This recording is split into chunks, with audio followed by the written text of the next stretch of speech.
Hey guys, what's going on? It's Brandon over at Seamless. Today I want to talk about how many prospects you should go after at your targeted accounts. And this is a pretty broad question, that we get asked all the time from clients and from users of Seamless that just want to know, hey, Brandon, how many prospects do you go after at each account? Are you calling on 1 to 2 people at that account? Are you calling on 50 at that account? And the answer is it really depends.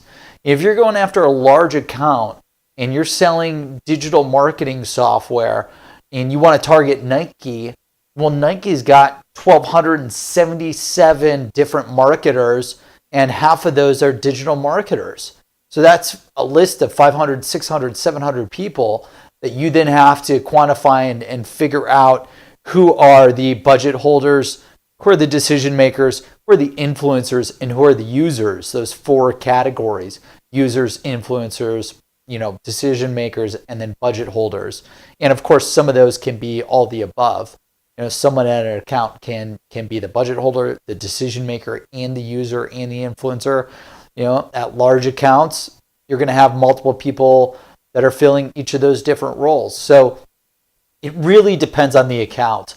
If you're targeting a large enterprise account, you're going to want to go after, a lot of different personas so that you can build relationships with the business users. You can build relationships with the influencers. You can build relationships with the budget holders, and then eventually the people that are the decision makers as well. So if you're selling mid-market, you may only be going after the budget holders, the decision makers, and the influencers. So really, it just depends on your target market, your audience. I do know that the larger the corporation, the more prospects we recommend to target. If you're going after large enterprises, 500 employees or greater, 1,000 employees and greater, you can't prospect, call, email, and social sell to 2 people at that account and expect that you're going to convert. And let's look at conversion rates here for a second, guys.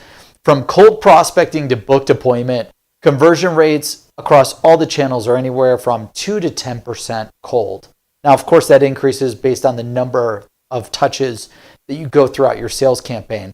But if you're converting at 2 to 10% of cold to booked appointment touches, that means that you need to have at least 10 people or 20 people at that account that you're prospecting to book that appointment.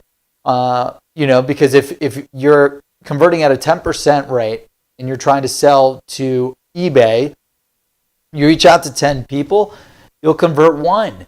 You got to use the sales funnel to really tell you, looking at the sales funnel is a key characteristic to review.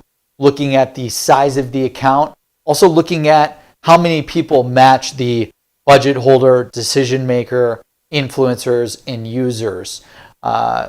Based on the size of the account, you may only have a few that match that. Based on the size of the account, you may have 50 people that match that. And then prioritize those people, those contacts that match your ideal client persona profile requirements, and identify the priority of how you want to go after them. For instance, you may sell product that's great to work the business user, and the business user will connect you with the decision maker and the budget holder. Or you may know that, hey, you sell product where you need to go after the VP. They're the decision maker and the budget holder, and the VP will push down your solution to the influencers and users. In my past career, I'm a big fan of building relationships from the top down, bottom up, middle, and everything in between. I want to have strong, deep connections, relationships with everyone involved at that account, from users to influencers to decision makers to budget holders. I want everyone to know that we're here to help them maximize their sales, maximize their income, and maximize their life with what we're providing, and to really understand any sales objections at every level, top down, bottom up, in between, so that we can overcome those objections. So by the time that those internal stakeholders all get together in a room, we've already addressed every single concern. Everyone knows us, everyone feels good about us, and they're ready to move the deal forward. So that's my recommendation, is to build relationships with every persona. And of course, it depends on how many people you really need to prospect at each account and the account size. So that's, an answer to how many prospects should you be going after at each account. I hope you found this sales tip of value. I'd love to hear in the comments section any strategy